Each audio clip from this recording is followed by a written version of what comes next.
The ICU waiting room smelled of rubbing alcohol, bleached sheets, and heavy, suffocating despair. The rhythmic, electronic beeping of monitors hummed through the glass walls, a brutal countdown. I sat in a plastic chair in the corner, holding my 5-year-old daughter, Chloe, tightly in my lap. She was fast asleep, her small face buried in my faded flannel shirt. My boots were caked with grease from my mechanic shop, and my hands were deeply stained with engine oil. I was just a father waiting for his daughter's asthma treatment to finish, exhausted down to my bones. Suddenly, the heavy double doors burst open. A group of senior doctors in immaculate white coats rushed into the hallway, surrounding a man in a bespoke, multi-$1,000 suit. It was Arthur Sterling, the billionaire tech mogul whose name was plastered on the side of the hospital wing. His face was pale, his eyes wide with a frantic, unhinged terror. "What do you mean there's nothing you can do?" Sterling roared, his voice cracking with agony. "I poured $50 million into this neurological department. Save my son." The chief of medicine bowed his head, his voice dropping into a professional, metallic calm. "Sir, the traumatic brain injury from the accident caused a severe, atypical intracranial blockage. The pressure is rising too fast. Our surgical tools cannot navigate the microvessels without causing a fatal hemorrhage. The machinery has its limits. We've given up because medically it is impossible." Sterling stumbled back, collapsing against the wall, his wealth completely useless against a flatlining monitor. I looked through the glass of the trauma bay. The boy looked no older than Chloe. His face was blue, his vitals dropping into a terrifying, erratic spiral. "Now, look, I'm a quiet man. I'm a single dad who fixes broken engines to put food on the table. But before I owned a wrench, I spent 12 years in the deep submergence naval elite. I was a Master Chief medical diver, trained to perform micropressurization procedures on high-altitude operatives under extreme conditions, procedures the civilian world didn't even have textbooks for. I looked at Chloe, then at the dying boy. My heart gave a hard, violent thud against my ribs.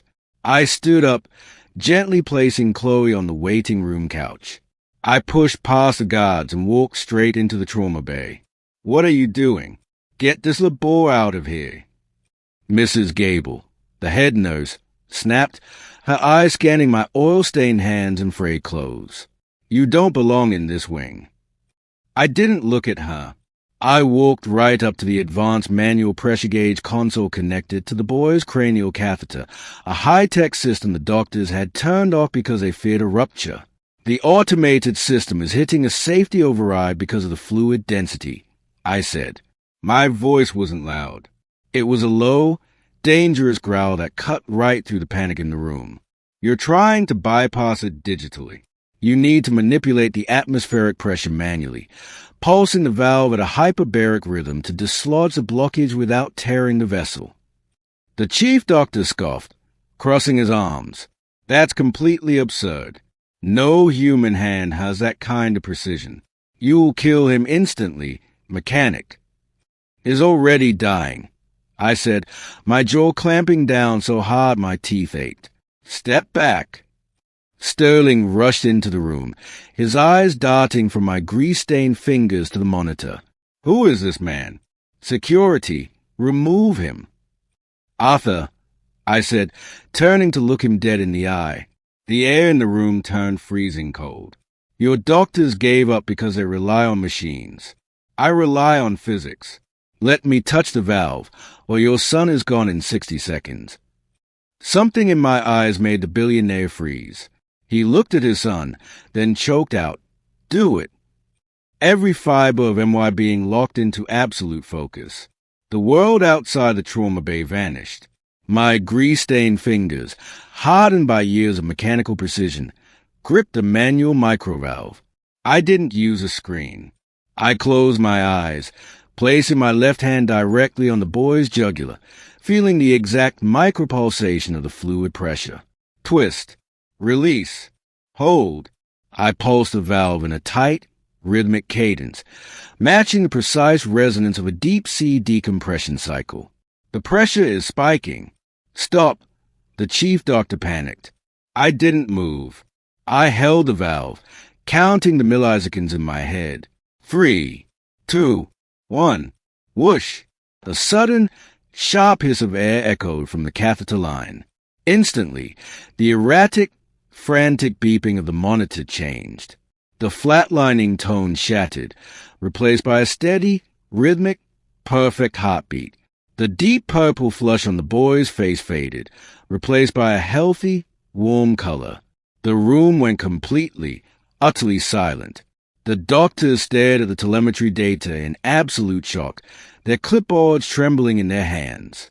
The blockage is entirely gone, the head nurse whispered, the color draining from her face as she stared at my oil-stained hands. The pressure is normal. It's a miracle. I slowly let go of the valve, stepping back from the console. My muscles ached from the intense, rigid concentration, but my face remained dead calm. Sterling fell to his knees by his son's bedside, tears streaming down his face as the boy's eyes slowly fluttered open. The billionaire looked up at me, his flawless composure entirely shattered into a million pieces. You did the impossible, Sterling stuttered, his voice suddenly very small as he looked at my frayed shirt. Who are you? What hospital do you run? I can buy you any facility in the world. I don't run a hospital, Arthur, I said, walking back toward the waiting room door. I run a small auto shop down on 5th Street. The chief doctor stepped forward, his voice trembling with embarrassment. So, please, we didn't know your background. This was an audit of your capability, and you all just failed. I walked out of the hospital wing, the heavy glass doors swinging shut behind us, cutting off the stunned silence of the medical staff. People look at the grease. They look at the old clothes. But they always forget. They forget that the man who knows how to fix the deepest systems doesn't need a white coat to save a life.